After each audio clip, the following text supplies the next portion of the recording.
j'aimerais tout de suite répondre à cette question que vous êtes tous les jours très nombreux à me poser. Et je vais demander d'ailleurs à Pierrick de bien vouloir m'apporter mon paperboard.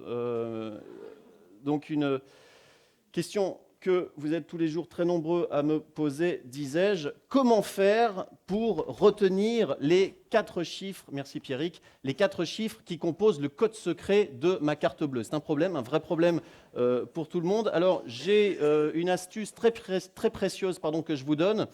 Composez une phrase de 4 mots, chaque mot ayant un nombre de lettres correspondant aux chiffres de votre carte bleue, et retenez cette phrase. Comprenez ? Par exemple, donc je vous montre, par exemple, le code 2416 se traduit très bien grâce à cette technique par « je joue à dinar ». Vous voyez, qui est une phrase très facile à retenir. « Je joue à dinar ». Je, 2 lettres, joue, 4 lettres, à, 1 lettre, dinar, 6 lettres. Voilà. 7752, Prévost conduit comme un con. En enlevant évidemment les 3 lettres du mot con, qui ne sert à rien, si ce n'est à terminer logiquement la phrase, très logiquement dans le cas précis de Daniel Prévost. Alors, même les codes à petits chiffres peuvent se traduire grâce à cette technique. 1, 2, 2, 2, j'ai eu la diarrhée. Là encore, en enlevant les 8 lettres du mot diarrhée, qui lui non plus ne sert à rien et qui de surcroît n'évoque pas un bon souvenir. Alors, il y a... S'il vous plaît, il y a un seul code qui échappe à cette astuce mnémotechnique, c'est le code 1111, puisqu'il est impossible de bâtir une phrase de 4 mots d'une seule lettre. Alors, tout n'est pas perdu pour autant, puisque si devant le distributeur, vous ne vous souvenez plus de votre code de carte bleue, c'est que, très vraisemblablement, vous ne disposiez pas d'un bon moyen mnémotechnique pour vous en rappeler. C'est donc que votre code est le 1111.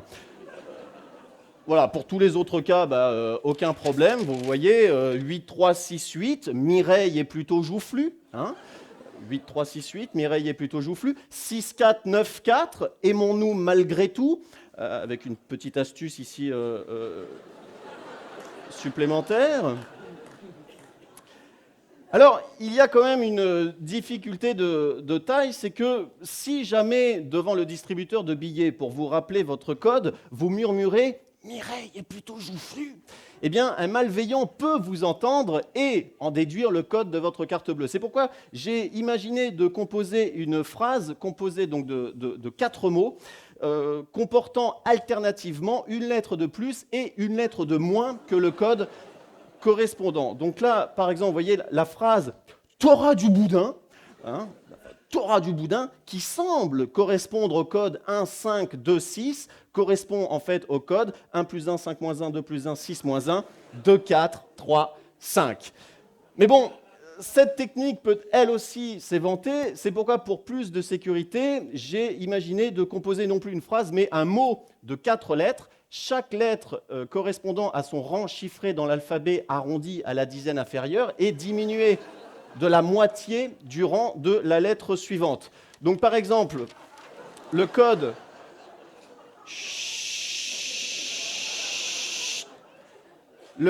4, 5, 6, 7 eh bien, se traduira très, très facilement à l'issue d'un calcul très simple par le mot Tarz. Voilà. Là, le malveillant devant le distributeur qui vous entendra murmurer le mot Tarz se retrouvera comme 2 ronds de flanc, comme disent les... Comme 2 ronds de flanc, comme disent les...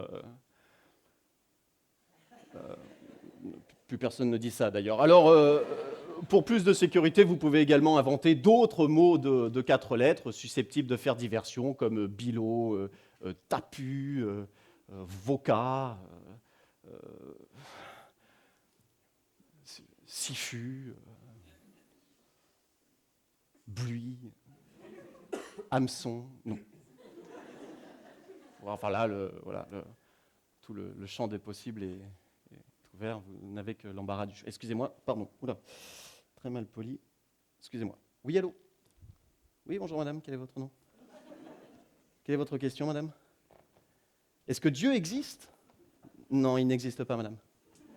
Non, il n'existe pas. Non, et j'en suis désolé, croyez-moi, ça m'arrangerait énormément les choses s'il existait, mais non, il n'existe pas.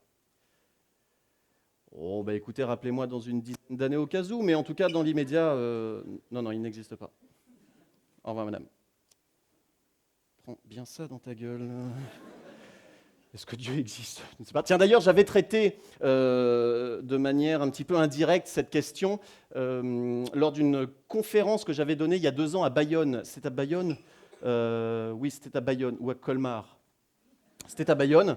Et j'avais expliqué lors de cette conférence que parmi les nombreuses inégalités qui subsistent dans la France d'aujourd'hui, il en est une que l'on ne dénonce jamais, c'est l'inégalité des citoyens face à la longueur de leur nom et de leur adresse. J'avais en effet calculé que de l'âge de 8 ans jusqu'à sa mort, chacun d'entre nous est amené à écrire 3 fois en moyenne dans le mois son nom et son adresse. Et j'avais comparé la situation de 2 habitants de Seine-Maritime. Je vais vous le remontrer, je ne sais pas si je l'ai là. Oui, oula, coup de bol. La situation de 2 habitants de Seine-Maritime. Le premier s'appelle Max Bure. Il réside au 1 rue Haute, qu'il abrège en écrivant HTE, 76 116 Ri.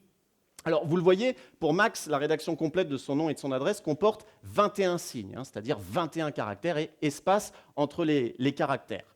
L'autre habitant de Seine-Maritime s'appelle Pierre-Alexandre Witsenoglewski-Rabourdin. Il réside au 117 avenue du lieutenant-colonel Barthélemy de Sauvargnargues, 76 840 Saint-Martin de Beaucherville, qui ne s'écrit pas comme ça se prononce, mais avec 2 O et 2 R. Alors, vous le voyez, pour Pierre-Alexandre, la rédaction complète de son nom et de son adresse comporte 124 signes, c'est-à-dire 103 signes de plus que Max. Et à raison d'une demi-seconde par signe. Et en arrondissant, Max gagnera à chaque fois qu'il écrit son nom et son adresse 50 secondes sur Pierre-Alexandre. Et en considérant qu'il vivra jusqu'à l'âge de 88 ans, Max aura épargné 3 fois dans le mois que multiplie 50 secondes, que multiplie 12 mois dans l'année, que multiplie 80 ans, 144 000 secondes, soit précisément 40 heures. Alors 40 heures, qu'est-ce que c'est? Eh bien 40 heures, c'est, à la louche, comme disent les cuisiniers, 40 heures, c'est 20 000 orgasmes. C'est-à-dire que pendant que Pierre-Alexandre s'échine tristement à écrire son nom et son adresse, Max jouit à longueur de journée. Ça fait réfléchir, hein. Ça fait réfléchir. 20 000 orgasmes. Ça fait réfléchir.